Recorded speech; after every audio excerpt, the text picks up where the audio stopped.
आप दूसरे को देखकर ना कॉपी करने लगते हैं कि वो लड़का 4 बजे उठ के पढ़ रहा है, हम क्यों नहीं उठ रहे पढ़ रहे हैं। तो दूसरे का कभी नकल मत कीजिएगा। अगर हाथी जो है कंगारू को देख के छलांग मारने के लिए सोचेगी तो पैर हाथ तोड़ लेगी। घोड़ा दौड़ने के लिए बना है, उसकी कैपेसिटी उसी में है। बंदर को देख कर सोचेगा पेड़ पर चढ़ जाए तो नहीं चढ़ सकता है। सबकी अलग अलग स्पेसिफिकेशन होती है, सब अलग अलग होते हैं। कॉपी मत कीजिएगा कि वो आगे निकल गया, कोई किसी अपने बारे में बताता है कि हम ऐसे पढ़ते थे। भाई सबकी अलग अलग होती है। हम आज भी दोपहर में 12 बजे सो के उठते हैं, इसलिए कोई भी वीडियो मेरा नहीं देखेंगे शाम तक पहुंचेगा, रात के पहुंचेगा। तो क्या हमको 12 बजे सो के उठते हैं तो इसका मतलब हमको कहीं क्या नहीं रहना चाहिए, एकदम पीछे चले जाना चाहिए, मतलब मैं एकदम पीछे है। जिस वक्त आप कंफर्टेबल है उस वक्त पढ़िए। नींद को कंप्लीट लीजिएगा पढ़ाई के वक्त में, 7-8 घंटे दबा के सोइए। ऐसा नहीं है कि भोरे भोरे 4 बजे उठ गया, दिन भर भंगवा रहे हैं। भाई जब 4 घंटा बचाने के लिए पूरा 24 घंटा खराब कर दिए। जब तक नींद नहीं अच्छी लेंगे आप पढ़ाई नहीं कर सकते हैं। पढ़ाई के लिए आप तो टेंशन ही मत लीजिएगा कि समझ में आएगा कि नहीं समझ में आएगा। टेंशन बस इस बात कर लीजिएगा कि जिंदा है ना, समझ में आ जाएगा। फौज में कोई भर्ती होता है तो फौजियों को क्या सिखाया जाता है कि तुमको चाइना से लड़ना है, नेपाल से लड़ना है कि पाकिस्तान से लड़ना है, कुछ नहीं सिखाया जाता है। उन्हें ट्रेनिंग कॉलेज में बंदूक चलाना सिखाया जाता है और उन्हें लेटेस्ट हथियार चलाना सिखाया जाता है। और उसके बाद उन्हें चाहे पाकिस्तान पे भेज दीजिए चाहे चाइना पे भेजिए, धो के चले आएंगे। अब पता चला उसको ट्रेनिंग दी है कि पाकिस्तान को मारना है, सामने चलाएगा चाइना, तो उसके ऊपर तो अपने मनोवैज्ञानिक दबाव, वो तो वैसे ही हार जाएगा कि भाई साहब हमको ट्रेनिंग इसके लिए नहीं है। तो आप सोचते हैं कि हम रेलवे के लिए पढ़ें और एसएससी में जाएंगे, तो अपने मन से आधा तो आप वहीं लॉस करके कि भाई हमने एसएससी के लिए तैयारी नहीं किया। हमारा मकसद है केवल आपको एक बेहतरीन लेवल का स्टैंडर्ड की पढ़ाई दे देना, आपको एक स्टैंडर्ड बना के रख देना कि भाई ये स्टैंडर्ड लीजिए, हमने आपको अपना काम कंप्लीट कर दिया। बहुत से ऐसे लड़के होते हैं ना जो बहुत पढ़ते हैं लेकिन रिजल्ट नहीं होता है, और कुछ कम पढ़ के रिजल्ट हो जाते हैं। रीजन क्या? आप कितना पढ़ते हैं ये मायने ही नहीं रखता है। मायने ये रखता है कि आपने क्या पढ़ा है, क्या जो चाहिए वो पढ़ा है कि नहीं। अब क्या है कि मान लीजिए हम तो भाई साहब पीएचडी कर रहे हैं, हम उठा के पोथा पथरी आपको पीएचडी वाला दे देंगे तो आप तो कहेंगे वाह रे भाई साहब, खान साहब मास्टर तो बड़ी बुद्धिमान हो लोग यहाँ पे। तो भाई आप तो फ्रस्ट्रेट हो जाएंगे, आपको तो लगेगा कि नहीं हमने जानकारी बहुत दे दिया है। तो भाई पीएचडी का चीज पीएचडी के लिए है, आपका कंपटीशन का अलग चीज हो जाते हैं। एक लेवल रखना है ना, आपके कंपटीशन के एग्जाम में पीएचडी वाली चीजें नहीं पूछी जाएंगी, वो अलग चीज होती है। जिंदगी में कभी भी किसी का भी मजाक नहीं उड़ाना चाहिए या उसको अपने से कम नहीं समझना चाहिए, क्योंकि हमें नहीं पता कि हमें कब कहां कैसे किसकी जरूरत पड़ जाए। एक बार एक बहुत बड़ा बिजनेसमैन एक छोटे से गांव में जाता है। उसका प्लान होता है कि उस गांव में एक फैक्ट्री लगानी है। वो एक ऐसी जगह तक पहुंच जाता है जहां पर उसके सामने नदी होती है और उसके सामने गांव होता है। अब उसके पास में 2 ऑप्शंस होते हैं। एक कि वो सड़क के रास्ते से घूम करके उस गांव तक पहुंचे, जिसमें करीब करीब 8 घंटे लगेंगे, क्योंकि डायरेक्ट कोई रास्ता नहीं है वहां तक पहुंचने का।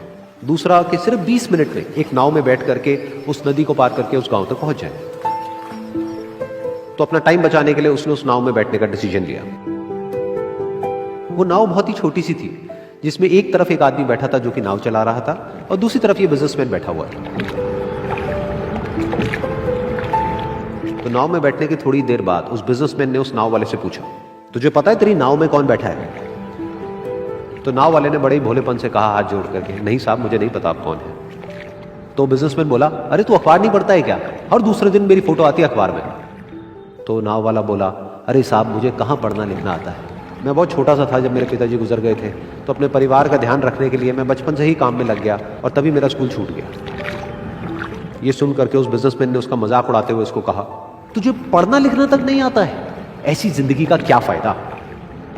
ये सुन करके उस नाव वाले को बुरा तो लगा, लेकिन उसने कुछ नहीं कहा।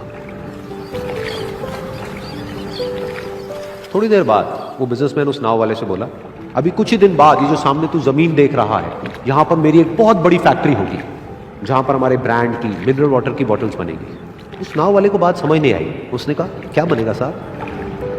तो बिजनेसमैन थोड़ा सा इरिटेट होकर के बोला कि हमारे यहाँ पर पानी की बोतलें बनेंगी जो तेरे गांव में नहीं बिकेगी लेकिन शहरों में बहुत बिकती है। अरे कभी तू शहर गया होगा तो तूने देखी होगी पानी की बोतलें रखी होती है दुकानों पर। फिर वो नाव वाला बोला, अरे साहब मुझे कैसे पता होगा, मैं तो कभी इस गाँव से बाहर गया ही नहीं। फिर वो बिजनेसमैन उसके ऊपर हंसते हुए बोला, तू कभी इस गांव से बाहर तक नहीं गया, तुझे पता ही नहीं कि शहर क्या होता है? अरे ऐसी जिंदगी का क्या फायदा? उसकी ये बात सुन करके उस नाव वाले को सच में लगने लगा कि मेरी जिंदगी शायद किसी काम की नहीं है। अपनी इस सोच की वजह से उसका नाव से ध्यान हटा और तभी नाव की टक्कर हो गई एक बड़े से पत्थर से, जिसकी वजह से नाव में पानी भरने लगा और नाव डूबने लगी। उस जगह पर पानी बहुत ही गहरा था और किनारा दूर था। नाव वाले को समझ आ गया कि अब इस नाव को बचाने का कोई तरीका नहीं है, और वो अपनी जान बचाने के लिए नदी में छलांग मारने ही वाला था। तभी उसने उस बिजनेसमैन से पूछा, साहब आपको तैरना तो आता है ना? तो बिजनेसमैन घबरा करके बोला, ऐसा क्यों पूछ रहे हो, मुझे तैरना नहीं आता है। उसकी ये बात सुन करके नाव वाले को हंसी आ गई और वो बोला, अरे साहब आपको तैरना तक नहीं आता, ऐसी जिंदगी का क्या फायदा। ये सुन करके उस बिजनेसमैन को अपनी गलती का एहसास हुआ और वो हाथ जोड़ करके उस नाव वाले से बोला, तुम जो कहोगे मैं तुम्हें दूंगा, बस मेरी जान बचा लो।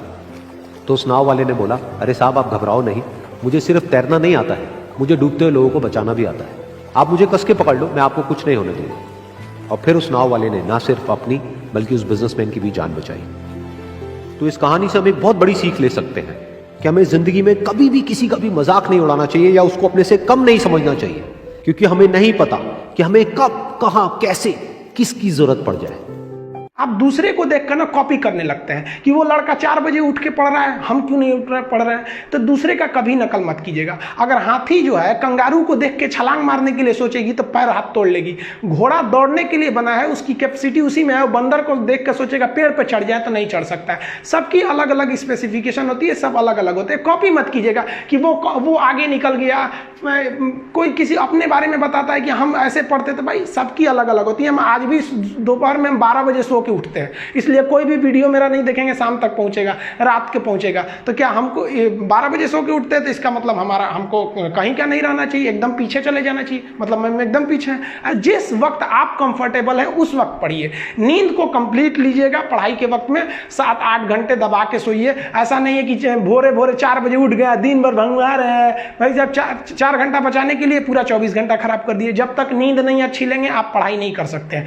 पढ़ाई के लिए आप तो टेंशन ही मत लीजिएगा कि समझ में आएगा कि नहीं समझ में आएगा। टेंशन बस इस बात कर लीजिएगा कि जिंदा है ना, समझ में आ जाएगा। फौज में कोई भर्ती होता है तो फौजियों को क्या सिखाया जाता है कि तुमको चाइना से लड़ना है, नेपाल से लड़ना है कि पाकिस्तान से लड़ना है, कुछ नहीं सिखाया जाता है। उन्हें ट्रेनिंग कॉलेज में बंदूक चलाना सिखाया जाता है और उन्हें लेटेस्ट हथियार चलाना सिखाया जाता है। और उसके बाद उन्हें चाहे पाकिस्तान पे भेज दीजिए चाहे चाइना पे भेजिए, धो के चले आएंगे। अब पता चला उसको ट्रेनिंग दी है कि पाकिस्तान को मारना है, सामने चलाएगा चाइना, तो उसके ऊपर तो अपने मनोवैज्ञानिक दबाव, तो वैसे ही हार जाएगा कि भाई साहब हमको ट्रेनिंग इसके लिए नहीं है। तो आप सोचते हैं कि हम रेलवे के लिए पढ़े और एसएससी में जाएंगे, तो अपने मन से आधा तो आप वहीं लॉस करके कि भाई हमने एसएससी के लिए तैयारी नहीं किया।